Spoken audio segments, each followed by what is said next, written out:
My business name is Style by Serkan, and then we're cutting the hair, we're coloring the hair, we styling all the hair, we're doing everything about the hair.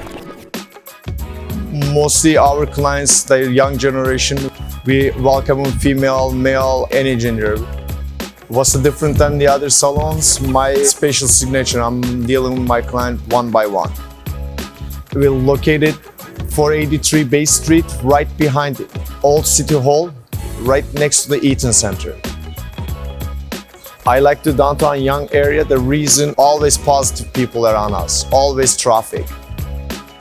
Our clients, our team's always positive. We always welcome them with a big smile. We're giving to the positive feeling. They living with the big smile our store.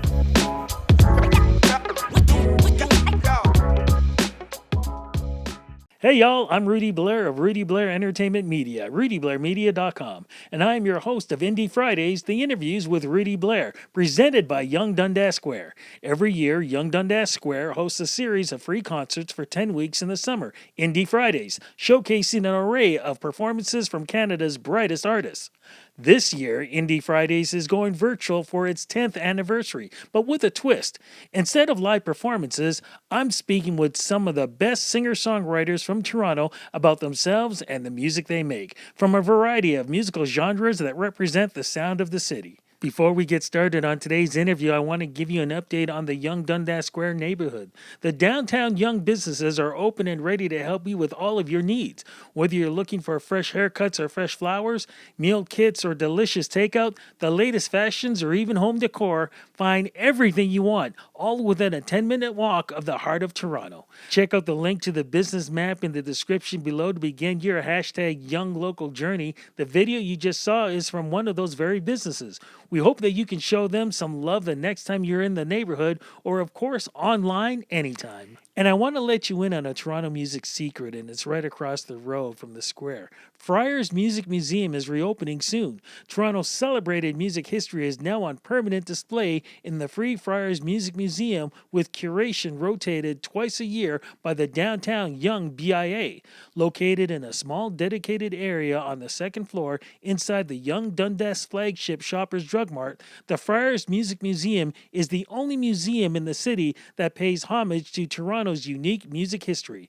You can follow them on Facebook at FRIAR'S Music Museum for updates. Today, I'll be speaking with the alternative pop rock glam duo Charlotte and Sarah, the Command Sisters, on their careers and latest singles, I Like It and I Can Do What I Want To. Eyes like a waterfall, you're flooding my mind. I hate the way you make me wanna take every dive. Charlotte, Sarah, it is so great to see and talk to you guys. When I say see, because in my imagination, I am seeing you guys. I miss the both of you, because I think the last time I saw you guys was like randomly downtown in the summer when the world was a normal place. How are you guys doing throughout this whole crazy thing? Because who would have thought last year things would turn out the way they are this year? Yeah, it was kind of a crazy time because, you know, we were just getting ready to release our debut single. We'd recorded a music video, and then we were going to be living in New York for the month of April with our first headlining show in April. So obviously everything progressed horribly during that month, and we're just happy to be safe. So we've been just adjusting and, you know, posting more online, trying to do more TikTok, learning how to do live streams. It's been an adjustment for sure. Let me tell you something. You guys are the master when it comes to the social media stuff. I love what you guys are doing. You keep fans entertained. And for people who don't know who you are, just for the things that you're doing, they're just like, who are these two? Because you guys have class, you have glitz, you have glamour, you know how to attract people. I mean, and to me, I don't care. You can have all these different, you know, videos on how to do this and how to do that on social media. You guys are just naturals, and people just they are attracted to you guys and everything you do. That's so nice. I want to say that's all my sister's hard work and vision. I have nothing to do with it. I just write songs. Like, you know, social media is so fun. It's like we've kind of treated it like an extension of our creativity, where the visuals like matter a lot to me, and I have a lot of fun creating things. And then my sister simultaneously is writing songs the bedroom over. So it's a pretty dope partnership, I think, what we have going on. It's fun. It definitely works. But you guys must be missing doing the live performances. I mean, I remember once you guys had a great performance that you did at the Yonge-Dundas Square during the summertime, and you guys have played at so many different places. Of course, I got a chance to see you guys in the intimate performance you did a few years ago. I think it was in Calgary at the Juno Awards in the TD Green Room. You must, like I said, you must be missing the live performances. Yeah, it was crazy. Like last summer / fall, I forgot how many months it was. It was like 5 months before. We worked with this gentleman named Dan Canner, and who did like MDing for Justin Bieber and Julia Michaels and like the live shows of our dreams. And we worked with him and put together like a live show we never thought we could ever do on our own. It was the first time we'd ever really like fully practiced with like, I mean, we just had a drummer and then the two of us, but even just a 3-piece band. And we were just getting ready to do that show. We had one show in Toronto, and then obviously now that can't happen. But yeah, I know it's too bad because that's one of my favorite things about music, and I'm sure any other musician will. I can only play my live shows are the best, right? I can only play my electric guitar so loud in our apartment. Well, then I'll play it as loud as you want because we need music right now. And even though we follow each other and we send each other messages, private messages and stuff, I do want to say in public, congratulations on the record deal. You're with a great company. What was that like when that all came about? Because I know how hard you guys worked towards this moment. Thank you. It was, I feel like for a lot of musicians, especially if you've grown up doing music and it's, kind of been your everything, it's, kind of this like distant goal, getting a record deal, right? But for us, we wanted to make sure we felt ready. We worked for many years in the country scene, and then we developed our sound to more of like a pop alternative. And then Sarah started, we started working on the image and the red, black, and white thing, and we finally felt like it was the right time. It just happened when it was meant to, I feel like.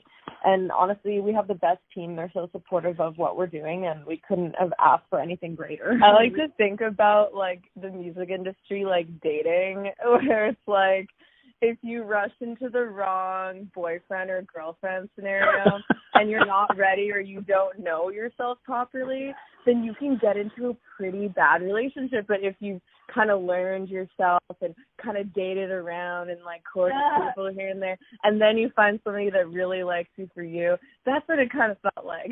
Yeah, but like getting a record deal obviously was a big goal for us, and we're really, really happy about our team. They're just amazing, and we have nothing but good things to say, so we're really excited and honored to be in this partnership.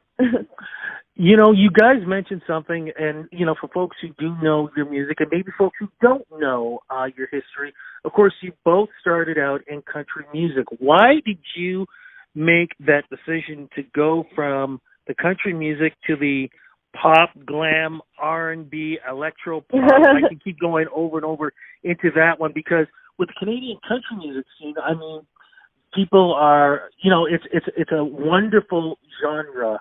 And to me, it's just exploding with so many great artists. And you guys would have been perfect in that. But then you make the switch, and it's like the big wow factor really circles around the both of you.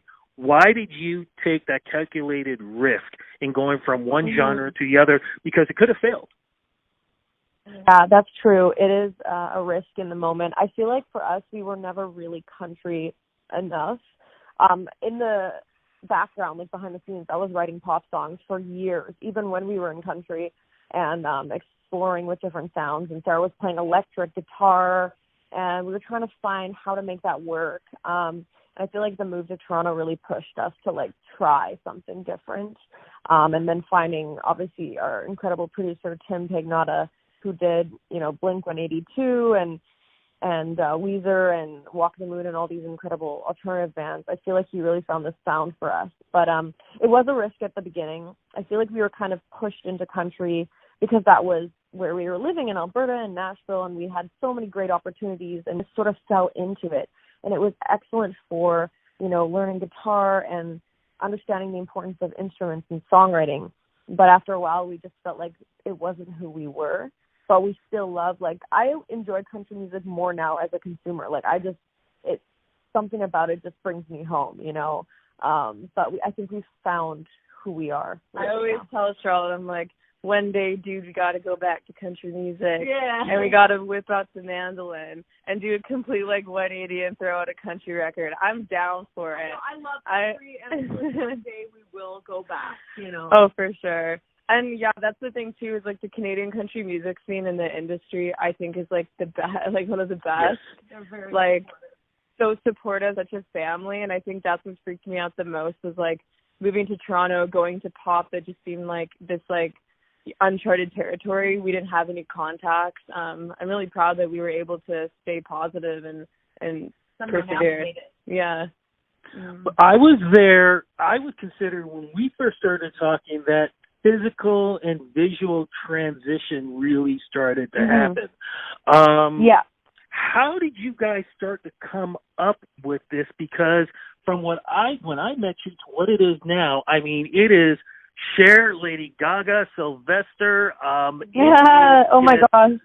Full blown sparkle, glam, rainbow. I can keep going and on and on. Even though you have, as you mentioned, 3 distinctive colors, there is still a rainbow that is just shines on stage and shines into your audience. How do you come up with that, and how do you maintain that every day? Thank you. That's such a nice compliment. The Cher and Lady Gaga, those are icons. Thank you. But Sarah will answer this one. Yeah, so it was kind of accidental. It really motivated me because when we were in country, like most artists, we got people would review us or give us industry advice, and we'd been through our fair share of oh, you guys kind of look like any other girls with guitars. And I was frustrated because I felt like my sister had really great songs. I felt like I wanted people to hear. But unfortunately, a lot of people listen with their eyes first prior to giving the music a chance. And so I dropped out of high school and I had more time on my hands. So I decided to go to the library and started reading branding books. Not music related at all, more about companies like Tiffany & Co. and how they've created the iconic blue bag and how you just see that bag and you think of Tiffany, even though it doesn't actually say the name on it. And so I wanted to do something in the psychology of color. I didn't really understand what I wanted to be yet. And I actually linked back to, I think, the first time we met you. My sister and I were at the Juno Awards because of TD Bank brought us there, which was an honor. And the day of the Junos, they said last minute, hey, guys, a slot opened up at the red carpet. Do you want to walk? And we were like, no, we don't have any outfits. So we rushed to the mall and we went to just a cheaper store, and I found this red suit. And I was like, this looks like we could wear it on the carpet. And I put on sunglasses, which was now, I realized, pretty bold of me considering we're completely not famous and we wore sunglasses indoors during the nighttime. And then I wore the red suit, and it was crazy. People thought we were famous. It almost felt like we weren't fooling people, but the red suit just captivated people for some reason. And we had people coming up to us asking who we were. And then some people wanted photos, and then other people thought we were Tegan and Sarah, even though we looked nothing like Tegan and Sarah, and they wanted our autograph. And they wouldn't believe that we weren't them. So long story short, we stuck with it. We were like, holy shit, pardon my French. We're like, this, people are responding to this, we should do it. And then it became another creative outlet for us. Yeah. And then with the name Command Sisters, every time I think of it, I'm like, why hasn't anybody come up to you two and said, let's do a comic book of you two as superhero sisters? Because it just seems to fit perfectly with the look. And we're going to get to the music in a second. And the, just the image and how you guys are and how you are with the audience. Could you have something like that? Could there be something like, superhero sisters kind of thing and using music to defeat crime or something? You literally just gave me the best idea ever. I'm going to make it happen now. Well, you know what? I think it deserves to be because, like I said, you two are role models and you are superheroes in my book. And just with the way the music has, you know, evolved over. Let's you know what? Let's talk about two of the singles that you guys have out. Let's talk about I Can Do What I Want To. Give me the thought process behind in recording this song, and then just as important, the video in making this, because to me, your video style is very much, I would say, reminds me a little bit of the videos that would have been made either in the 60s or in the 90s, between 95 and 2003. Cool, yeah. So this song is really special to me, and I was really excited that the label wanted to put it out as the first song. Initially, it was actually supposed to be I Like It, because we filmed that really high production music video for I Like It at the beginning of the year, right before all of the quarantine stuff. But then they decided, like, because of all of this stuff going on, they're like, we should do something else. Could you guys film a video at home for I Can Do What I Want To with your iPhones? And initially we're like, this is not going to work. It's going to look terrible. We were kind of pessimistic about it. But we ended up spending 2 days filming. Sarah directed me around, and we just played around with our ring light and different effects on our phones, and somehow it turned out actually way better than we thought. And so the label decided to put that song out as like a first little sneak preview of what our new music sounded like. And honestly, we were so excited when we put it out. It got, I don't know how many views does it have on Vivo now? Almost 150,000. 150,000 on Vivo almost. And the response was great, and we were just so excited that people actually liked it, because it was essentially kind of like a DIY video in quarantine. So yeah. I can do what I want to, anything that I want to, what I want to. I can do what I want to, anything that I want to, what I want to. I can do what I want. And like I said, though, just you have to watch the video several times, to see how many times you change your hairstyle, you change your clothes, you change, like there are so many different subtle changes that I don't think a lot of people realize, because as you know, most videos now, you know, it's either a scene that's happening in a bar or outside, and usually people are wearing one or two outfits. You guys are literally like, there could be 10 or 15 different subtle changes. What was that like to do that? Yeah, so I wish I could say the video was more planned out. It was so spontaneous. Like, I think I just remember, like, we filmed it over one day, and then we're like, we don't have enough shots. We're like, we'll do it another day. And then I think I, like, finished working out or something, and then it was, like, 9 or 10 or 11 o'clock at night. And I was like, okay, what can we do now? And then for some reason, like, something hit me where I just got, like, super creative. And, like, we just did things on the fly. Like, we put, like, lipstick over top of sunglasses and then shot that through the iPhone lens. Then it added kind of, like, a trippy filter effect. And then, you know, we messed around with, like, filters that were on our phone, and then, like, set up the ring light and try to make it kind of look like it was, like, a circle, like, almost like a video effect, but that was actually just, like, the ring light. Wow. It was very, very DIY, and even, like, the way, I love how in Hall & Oates videos, like, one guy's in the front and one guy's in the back, and then they switch it up. So it's like, Shirley, we should try that and see how that looks. Like, that's literally all that it was. There's absolutely no planning. And it turned out better than we thought, I think. Okay, so what's the difference between you think I Like It and I Can Do What I Want To? Because, again, both videos are very, very artistic. Thank you. Yeah, I think the similarities that they have is that my sister and I had so much fun collaborating with our director, Aaron, who did, you know, like, all the Alessia Cara videos. He's so freaking incredible. The difference was, I mean, like, it was the first time we'd ever worked with, like, a stylist and worked with, like, set designers and like, you know, bigger production that we've never done before. But it was just an extension of like what's kind of in our brains. Like what's in my head when I was listening to I Like It was I was thinking of the Twin Peaks set. And the fact that we could like have somebody create that in the I Like It video was incredible. I mean, essentially the difference is I Like It is like full production, professional camera people video. I Can Do What I Want To is shot on our iPhones in our house, but they have the same colors, red, black, and white. So it kind of meets in the middle. And what's the song about? Yeah. Which one? I Like It.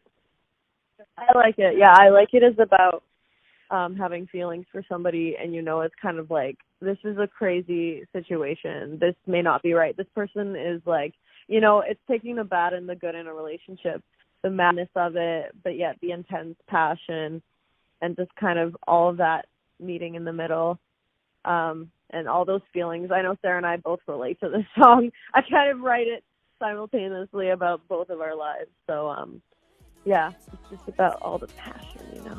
I'm on fire, I'm a wreck. Come on to me, got no mystery left, nothing between. Poisonous, passionate when you touch me. All the mad things is like cold gold money. It's selfish, hellish, madness. I like it. Well, it's a very cool song. The passion is definitely Thank you. there, which makes me go, what is the EP or album going to sound like? Are we looking at something like this? What do we look at right now? Yeah, well, it's interesting. Like, it definitely has, I feel like, different, like, it's all within the same sonic sound of, like, my electric guitar and my sister's writing and our harmonies. Charlotte's doing, like, an interpret dance right now. But, you know, I'm really excited to share the other songs because I feel like there's other songs that also tap into, like, different sounds. Like, they're not identical to each other. They all have their own different world. So I'm really excited to be able to share that one day. Specifically, the next song that's coming out is, like, low-key one of my favorites, but I can't say anything yet. That's okay. That's okay. Dramatic suspense insert here. That's okay. But when do we think the EP could be coming out? Are we looking at like October, November? Or are we looking at 2021? I'm gonna say like we can't say, and I'm just gonna leave the dramatic suspense here. But I'm gonna say that if you want to hear something soon, then check out our Instagram, because we're going to be posting all the stuff there. And some memes, too, if you like memes as well. Because we can't all get together right now, are there going to be any virtual performances happening in the next few months? We really want to make that happen. I think we're going to do that, especially, like, we could have, like, a mini, like, EP release concert, I think, on our Instagram. That'd be really fun. So we just did a bunch, actually. So we're getting better at this whole live stream thing. We just did actually a live stream with MAC Cosmetics on their main Instagram page, which has like 23 million followers. So that was really, really fun. So we're going to be doing more. We've been getting great response from the live stream. So we're like, this is hella fun. Let's do more. The good thing about live streams, you know, is you can like sing and nobody knows that you're wearing pajama pants underneath. Like it's like the hockey guys. Like, you know, in the hockey night in Canada where they say they wear their boxers underneath. Like that's like my new thing. So I'm down for the live streams. I think it's cool. I love that. And just the secret to the folks who are listening to this whole interview, back in the day when I first started in radio, there were a lot of guys, and even on what you saw on television, a lot of them would be wearing a jacket, shirt, tie, and everything else, and they'd be in shorts or they'd be in their boxers or whatever else. That's just the way it was because they knew they could get away with it. Rudy, initially, I was scared. I was like, I thought today was a video interview. We are in our pajamas. I just woke up and we have no makeup on. She's not even wearing red. She's wearing gray pajamas. I was scared, Rudy, today. I got up and it was like 9. I was like, I have an hour. Oh, no, I am scared, Rudy. Please don't do this to me. Never would. This is why, to be honest with you, it's one of the reasons why I don't do the Zoom interviews. I actually feel like, especially with this pandemic going on, and I'm talking to people who are at home, be relaxed, be at home, don't worry about the visual. Let's just talk, because you know what, the emotion's going to be just as strong or even stronger. Yeah. So, look, Like, ladies. we've done a couple TV interviews lately where we've had to get ready early, but I have to be in the mood for that. Exactly. Look, I'm going to let you all go. I want to say thank you so much for the interview. Oh, social media, like you said, where do you go to follow you? At Command Sisters. Everything's at Command Sisters. Instagram. Here, Sarah's going to talk. It's all at Command Sisters, but if you want to follow my sister's hamster pages, which is, she builds incredible sets for her hamsters, totally unmusic related. It's called Peanut in Command. So if you want to follow that too, that would be cool. Oh my goodness.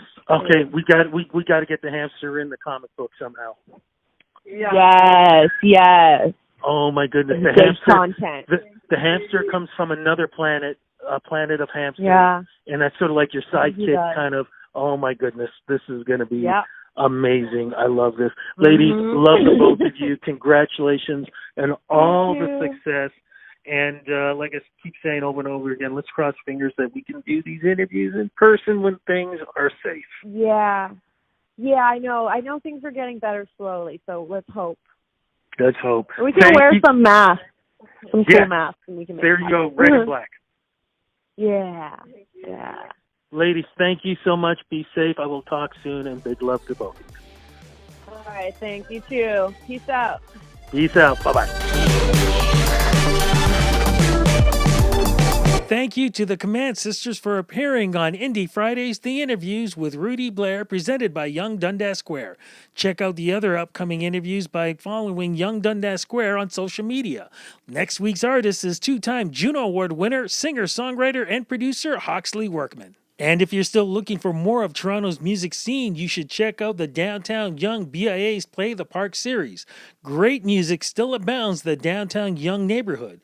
Play the Parks, though not in the literal parks at the moment, is streaming music on Tuesdays and Thursdays from the different businesses in the neighborhood. It's local artists performing pop-up shows in non-traditional spaces around the neighborhood. It continues to be a performance avenue for emerging Toronto artists and also introduces people to unique businesses in the community. To watch previous performances and for information on upcoming performances, go to www.downtownyonge.com and check out the event page. It's all linked in the description below.